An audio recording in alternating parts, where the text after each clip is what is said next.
नमस्कार, सार्वमंथन न्यूज महाराष्ट्रमध्ये आपलं स्वागत. पाहुयात आजची सविस्तर बातमी.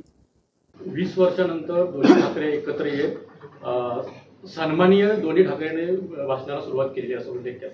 सन्माननीय मला आठवतं महाविकास आघाडीचं सरकार असताना आमच्या सुप्रियाताईंनी एक चांगलं वाक्य वापरलेलं की अकेला देवेंद्र फडणवीस क्या करेगा.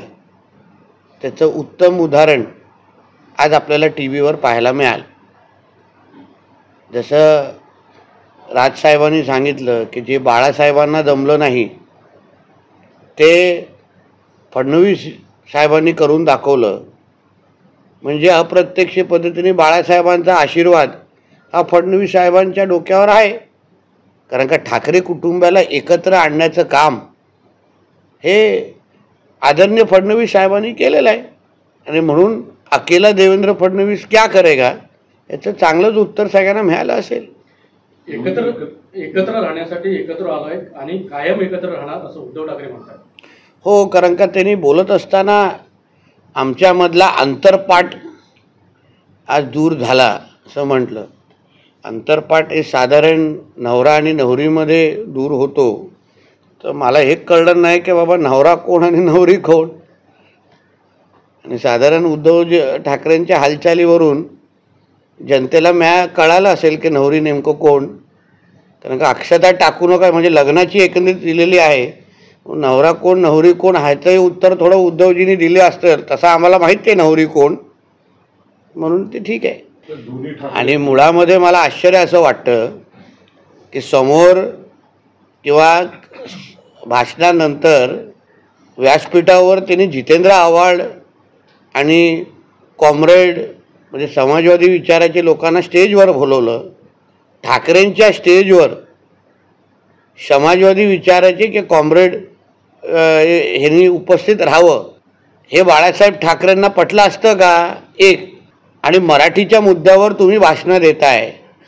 सगळ्यांना मराठी सक्तीची आलीच पाहिजे ही आमच्या सगळ्यांचीच भूमिका आहे. मग जरा मुंब्राच्या आमदारांना विचारा ज्यांना तुम्ही स्टेजवर घेतलं की त्यांच्या मुंब्र्यामध्ये मराठीची सक्ती कधी होणार. त्यांच्या मुंब्र्यामध्ये मस्जिदमध्ये आजान मराठीमध्ये कधी होणार. त्यांच्या मुंब्र्यामध्ये जे त्या फेरीवाले आणि दुकानदार आहेत ते शुद्ध मराठी बोलतात का. कारण का माझ्याकडे एक व्हिडिओ आहे काही महिन्या अगोदरचा.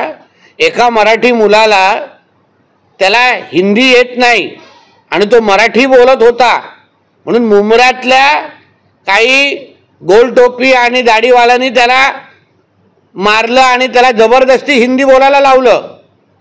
मग मुंब्र्यातल्या आमदाराला विचारलं पाहिजे होतं त्या व्यासपीठावर की तुझ्या मतदारसंघामध्ये कधी बोलायला लावणार हे पहिलं विचारावं आणि मग मराठीचे गुणगान गावावे. दोन्ही ठाकरे एकत्र आले याचे आगामी निवडणुकीवर काही इम्पॅक्ट होऊ शकतात. 9 महिन्या अगोदर निवडणुका झालेल्या आहेत विधानसभेच्या. 9च महिने झालेत, वर्ष पण झालेलं नाही. तेव्हा भारतीय जनता पक्ष आणि महायुतीला ऐतिहासिक मॅन्डेट महाराष्ट्राच्या जनतेने महाराष्ट्राच्याच मराठी जनतेने आम्हाला ऐतिहासिक मॅन्डेट दिलेलं आहे फक्त 9 महिन्या अगोदर. आणि 9 महिन्या अगोदर एकाला 20 आमदार दिलेले, दुसऱ्याला 0 आमदार दिलेले. तर निवडणुकीचा इम्पॅक्ट तुम्ही ह्याच्यावरून अंदाज लावा ना. 9च महिन्या अगोदर विधानसभा होत असेल तिथे अगर ह्या लोकांना घरी बसवण्याचा कार्यक्रम महाराष्ट्राच्या जनतेने अगर केला असेल तर येणाऱ्या महापालिकेमध्ये काय वेगळं होणार. सार्वमंथन न्यूज महाराष्ट्राला लाईक करा, शेअर करा, सबस्क्राईब करा.